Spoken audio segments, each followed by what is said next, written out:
chances are you are not thinking about your childhood every day, maybe not even that often, but nevertheless, your childhood is showing up every single day, and that's in your patterns and that's in your learned behaviour. So as much as it is in the past, we need to understand the past in order for us to understand ourselves and how we can move forward and heal in the present, but also the future. Let's unpack. Welcome to Healing Childhood Trauma, the podcast for millennial women who are ready to heal from the past. Here, we have the deeper discussions on emotional well-being and practical tips that will empower you to transform your relationships and underlying anxiety from insecure to secure attachment. I'm Lysandra, your host and psychotherapist. I'm a little bit obsessed with human development, deep conversations, and finding the lesson even in the most challenging of circumstances. I'm very happy to have you with me on this journey of self-discovery where we unpack the past and heal in the present. One of the ways your childhood might be impacting you as an adult is that you learned how to cope and not how to feel.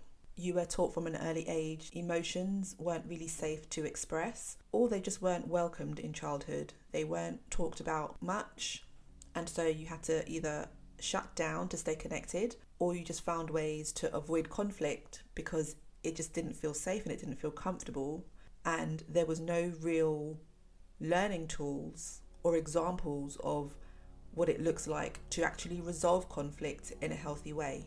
I don't know if you can hear that, but there is like the loudest helicopter flying overhead, and I think the mic is probably going to pick it up, but just a heads up if you kind of hear that loud noise in the background, that's what it is. Anyway, we carry on. So what that can do is that you almost pick up this repetitive behavior of either staying quiet or staying small or just trying to keep the peace because that's what feels easier. When you consistently do that, it then becomes very hard for you to even find the words sometimes to articulate yourself when you are feeling, for example, like let down in a relationship, or you're feeling like you want to express yourself about something that you're unhappy about. Or even sometimes it can be sharing not even just the things that you perceive as to be negative, but it can also even just be about expressing joy, articulating when you're happy about something, sharing good news. It doesn't always have to relate to conflict and difficulty. And that's the thing, when you shut down a lot of how you're feeling emotionally, you can't really then almost dictate what emotions you want to show up in. So you can't decide that you want to shut down what you perceive as negative emotions without also shutting down some of the positive emotions. So some of the joy you might experience or happiness that you might experience. Because if you're used to shutting down your feelings and emotions in one area, you can't really cherry pick which ones you want to feel and which ones you don't want to feel. You can probably do that up to a certain extent, but then it kind of becomes out of your hands. And then you actually find that you're dampening the joy as well, instead of just being able to mask and bury and hide the negative feelings or the feelings that really make you feel uncomfortable. When people have experienced a lot of trauma in their lives, what I've seen is that they're not just uncomfortable with sharing difficult emotions like anger or sadness or disappointment, frustration, guilt, shame, but they also find it really hard to share things that they're happy about. They find it hard to share good news. They find it hard to hear compliments. They find it really difficult to give compliments to people even when they really mean them and they're from the heart. That in itself can feel like a very uncomfortable thing to do because there is an element of vulnerability that comes with that. And so if you are used to shutting down your feelings and shutting down your emotions, it's very likely that you're going to find vulnerability difficult. There are almost two sides to the coin of vulnerability. Sometimes it's vulnerability for, like I said, those uncomfortable feelings, but sometimes it's the vulnerability of, I've got really good news to share. And so you can have this emotional detachment or this constant analysis of what people think about you or how you're being perceived, or did you say that in the wrong tone? Did the person take it in the right way, in the way that you intended? And you can often get into this cycle of analysis, especially when you have an anxious or an avoidant attachment style. And a way that you can try to cope with that is to lean more towards perfectionism tendencies. It can develop as a way of you basically trying to control what feels unpredictable inside. So if you feel like, if I just do everything right, I show up as a perfect version of myself, and it might not even be a version that necessarily feels authentic. It might just be the version of whoever is around you that you think that's the version that they want to see. And so sometimes when you do have this element of trying to be perfect, and I will kind of point out, if you do have perfectionism, it's very unlikely that you're going to see yourself as a perfectionist, because it's almost like, as a perfectionist, and you have that extreme high expectation of yourself, because your expectations are so high, you never actually meet that expectation, or it's very rare that you meet that expectation, because it's like this impossible standard. In a lot of ways, you actually don't feel like a perfectionist because you're not perfect. Sometimes people can feel like they don't call themselves a perfectionist because they are so far from being perfect. But the root of perfectionism is more that you have an impossibly high standard, and it always feels like you're not good enough. It always feels like you have to go above and beyond, but you will accept either the bare minimum or just a much lower standard from everybody else, because that's tied into your self-worth and how you perceive abandonment and rejection. And so that's what perfectionism is about. It's trying to protect yourself from feeling that feeling of abandonment and rejection. And so perfectionist traits often come out, especially in insecure attachment, because of that reason. And in childhood, perfectionism can be almost celebrated, and can be the way that you are actually seen in the family system as perhaps valuable or worthy, because you are doing well in school, or you are being the good girl, you're not causing any trouble, you're doing everything to please your parents, because as people pleasers, we start as parent pleasers. And that's because we're seeking that validation. We're seeking to feel worthy and loved, because that's what helps us to feel safe and cared for. And when we don't have that, we constantly strive for it. And it can come out in unhealthy ways, where perfectionism, which can have its good points and also its bad points. So when I'm working with a client who has a lot of perfectionism tendencies, I really want to work with the perfectionism as opposed to shutting it down and making out as though it's a terrible thing, because there are pros and there's cons to perfectionism. And the pros are being successful, doing things to a high standard, and perhaps that works for you in a lot of ways, in a work context, career-wise, maybe even at home. But where the perfectionism tendencies tend to not make sense is in a relational aspect. And that's in a relationship where the relationship you have with yourself, and also your relationship with other people as well. Because when you have a perfectionism, I feel like this episode is actually turning more into perfectionism, which is, that's interesting, isn't it?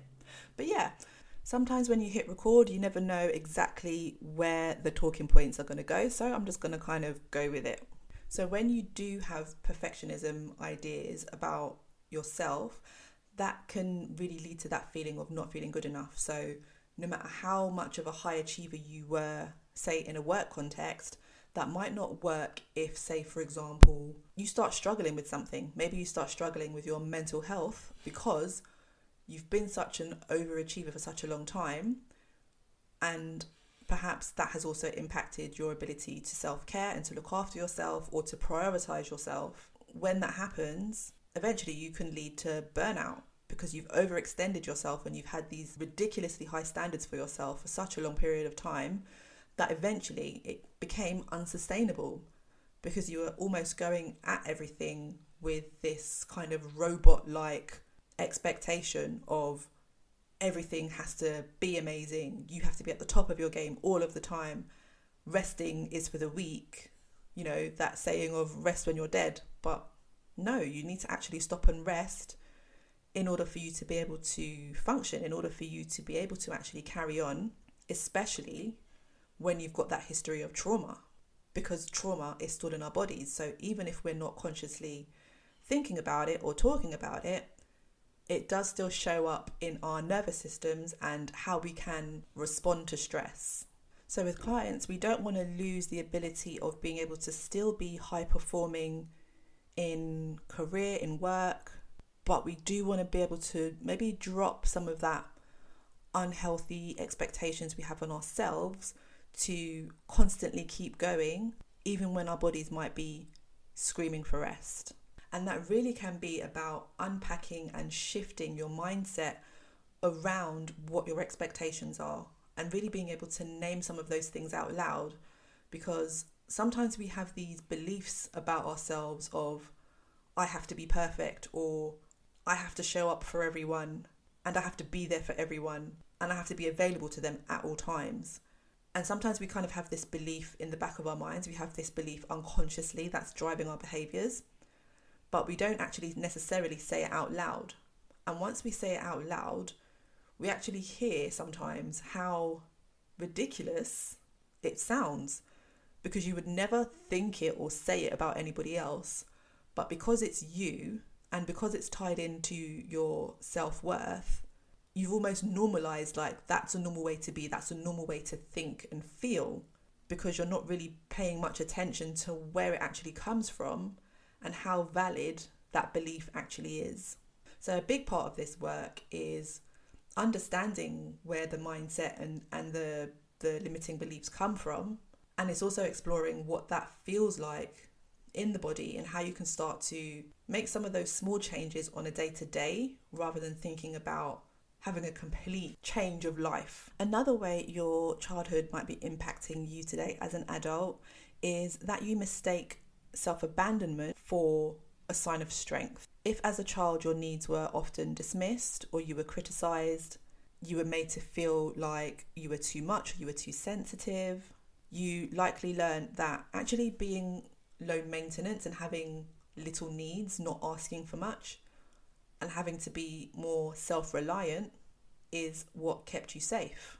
And that can tie in with both anxious and avoidant attachment style. With an anxious attachment style, you might lean towards more chronic people pleasing and constantly seeking that validation, constantly seeking to feel seen, to feel noticed, to feel included. Whereas if you've learned that it's better for you to not have any needs or to just figure things out by yourself, that's where avoidant attachment comes in, because you're the one that has to be hyper independent and you're the one who always has to keep everything together, because if you don't fix it, nobody else will, or they just won't do it to your standard. It just won't be good enough. So you figure, well, I'm the best person to do it, so I don't need anybody else. And many anxious attachers, they learn to overfunction in their relationships. So they tend to do more, they give more, and they're more accommodating to meeting other people's needs, even when it's inconvenient, and even if it causes emotional hurt and emotional pain for them, because they are seeking to feel good more in the short term rather than thinking about trying to set boundaries in the long term. And then over time, this becomes really exhausting, because you can only do that for so long. But because it's what you've always done, you might not realize that these are all different forms of self-abandonment. And so you might be minimizing yourself in a lot of ways, minimizing taking up too much space, minimizing what you need from relationships, minimizing the fact that you might need emotional connection because that feels like a big ask, especially if you don't get what you need. Because here is another big part of why you end up repeating your childhood as an adult. And it's because we repeat what feels familiar, and it's not actually about what feels safe or what is safe. We almost misinterpret what feels safe because we mistake what feels safe with familiarity. Because our nervous systems, they don't seek what is good for us. It actually seeks what feels familiar. So if you have relationships that are toxic or unpredictable, or you constantly feel like you're the person doing all of the chasing, that pattern isn't what helps you to feel safe. It's actually what is familiar to you. And so you will seek out repeating those patterns, not because it feels good, but because you are used to it. And when those patterns are part of our early experiences, unconsciously, that is what we then recreate. That's what we then repeat when we don't do that self-work to break those patterns. And so quite often, if you have a very critical parent or a very emotionally distant parent, those are the kind of relationships that we feel initially most comfortable in because we've experienced it before and we almost know what to expect. We know what that feels like. Our nervous systems even know what it feels like to have that unpredictable feeling of sometimes they're okay with me and then other times they're not. So that familiarity that we've experienced is what we then recreate in our adult relationships.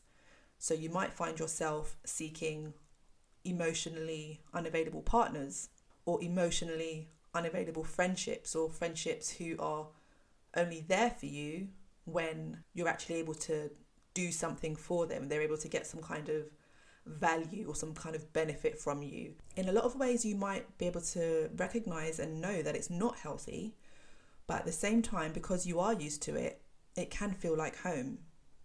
And it can almost trick you into believing that that's what feels like safety. And you can sometimes mix up safety with the familiarity. And so it's understanding the difference between the two, that just because you are used to it doesn't mean the patterns are healthy, which is why it's it's quite a useful thing to be able to identify what green flags are in relationships, what safety actually is, and what it looks like and what it feels like in relationships, because that's going to help you to distinguish between the two of, is this relationship safe for me because it's actually safe, or is it just that it feels familiar and I'm used to it? And sometimes when you're breaking this pattern, when you are in a relationship or in a situation where there is safety, it can feel quite boring or quite uncomfortable because you're not used to it. But that doesn't mean that it's not right for you or the person isn't a good fit for you. It can just be that it's part of you breaking a lot of these wired patterns that's literally just been hardwired in you before you could even consciously remember it. And so for me as a therapist working with this is that although the past matters and we need to understand our childhood and we understand our attachment patterns and how that shows up, understanding maybe the dynamics of our parents and our family systems and what that means for us, we don't stay in the past. The past is used to understand ourselves, but then it's also about, okay, so what do I then do with that information? Because it can't just be that you spend all this time learning about what attachment styles are and what attachment patterns you have, because these are all things that can be changed and your attachment patterns are very dependent on the relational dynamic. So it's not only about staying in the phase of learning, it's then what do we then do with that information? So for example, if somebody who is a perfectionist and is constantly striving and doing the next thing, then we have to also look at, okay, well, if you feel like it's important for you to keep being productive at this rate, what ways can you start showing up for yourself so that you're also regulating your nervous system by recognizing when your body needs rest or recognizing when you're overgiving and where that place is coming from. And sometimes this can be in very practical ways of, okay, let's break it down and let's work on a plan of, maybe it's a self-care plan, for example, or maybe it's stripping back on some of your responsibilities, or maybe it's more about internal self-work and self-reflection. I find that different things work for different people, and it depends on maybe if you are an intellectualizer or if you are someone who tends to shut down, or if you're someone who feels more disconnected from your body. When it comes to therapy, there is no, this is what works for everyone. And it is something that you kind of find your way through during the process. And it's not impossible to do some of this work on your own, or to at least start that process on your own. But I do think there's absolute limitations with trying to figure all of it out on your own. And quite often I hear that people just don't know where to start. And so I think that's the beauty of therapy, in that you don't have to actually worry about where to start. This all feels like too much, because for me, my job as a therapist is to actually put all those pieces together and for you to kind of show up. And although, yes, you're also doing a lot of the work, my work is making those links so that you don't have to work as hard to figure them out by yourself. And I find that really works, especially or even with the people who are super self-aware, who almost think that they're so self-aware that there's nothing about themselves that they're going to learn through therapy. And I always have to have like a little chuckle, because there is nobody who is so self-aware that they know absolutely everything about themselves, or that they've got it all figured out. We all have blind spots. We all have limitations. We only have access to certain parts of our brain anyway. So it's actually impossible for us to be entirely and completely self-aware. And that literally goes for anyone, myself included. And that's why I'm also a therapist who goes to therapy, because I'm also doing this work. So if you've recognized any of these patterns in yourself, like the emotional disconnect, the burnout from constantly showing up for others, or just that pull to being drawn towards familiar, painful relationships, none of this means that you're broken. None of this means that this is just how you are. They are adaptive responses that you've learned in order to cope when it felt like you didn't have different options. But you do have options now, and this is the work that I literally do with clients every week, and I'm working with a handful of clients specifically on all of the issues, all of the things that I've talked about in this episode. And probably at any one time, I am working with clients based on childhood trauma, or literally any of the topics of what I've discussed in any of the previous episodes of the podcast as well. So sometimes when my clients are either doing maybe like fortnightly sessions because they're coming to the end of their therapy journey, I also recommend them to listen to the podcast, because it's almost like a good reflective in-between piece as well, that helps you to stay connected with being reflective, thinking more about your self-awareness, and kind of cutting through some of the stuff that's probably unhelpful or incorrect. So if you are curious about what that might look like in terms of working together, you can book a free 15-minute intro call with me, and I will put that link in the show notes. This wouldn't be a therapy session. It's just more like a chance to explore if working together would feel like a good fit, and to answer any of your questions. Okay, thanks for sharing this space with me today. Hope you are doing well, and I will speak to you very, very soon. Thank you for joining this episode of Healing Childhood Trauma. I hope you found today's discussion insightful and empowering. Remember, healing is a journey, and you are not alone on this path. If you enjoyed this episode, please subscribe, rate, and leave a review on your favourite podcast platform. And you can share this episode with a friend. Your feedback helps this podcast to reach more women who are ready to heal and build secure, healthy relationships and heal from the past.